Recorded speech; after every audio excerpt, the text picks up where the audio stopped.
저는 이번에 정부에서 검경 수사권 조정 방안을 논의한다고 들었을 때 당연히 검찰의 직접 수사권을 폐지하거나 대폭 축소하는 논의가 이루어질 것으로 기대했습니다. 막상 발표된 안을 보니까 검찰의 직접 수사권에 대해서는 실질적으로 손을 안 대고 수사 지휘권의 범위에 대한 논의만 있었습니다.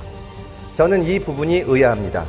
정부에서 합의한 수사권 조정안을 보면 검찰이 지금까지 수사하던 소위 특별수사권은 건드리지를 않고 있습니다. 정부의 조정안에 의할 때 이런 부분에 대해서 어떤 개선이 이루어질 수 있는 겁니까?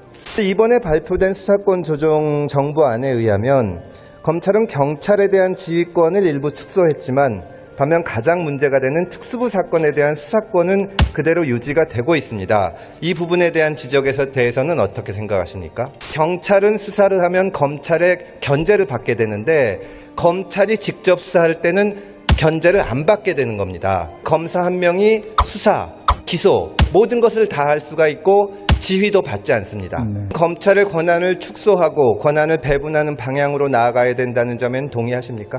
검찰의 실질적인 권한 축소가 제대로 이루어지고 있는지는 회의적입니다. 검찰 개혁의 요체가 검찰 권한의 축소와 분산에 있다는 점을 깊이 유념하시고 수사권 조정에 대해서도 다시 한번 고민해 주시기 바랍니다. 검찰 개혁의 핵심은 권한 축소라고 생각을 합니다. 검찰이 과도한 권한을 가지고 우리 사회의 모든 영역에서 영향력을 행사하는 것이 적폐라고 생각하는데 그렇게 생각하시지 않으십니까? 절대 권력은 절대 부패한다는 말을 잊어서는 안 됩니다. 검찰의 직접 수사권 폐지, 수사권과 기소권의 분리, 그리고 직접 수사를 담당하는 기관에 대한 철저한 견제와 감시가 권력기관 개혁이라는 시대적 과제에 정확히 들어맞는 대책입니다. 본격 소셜정치 미디어 금태섭 TV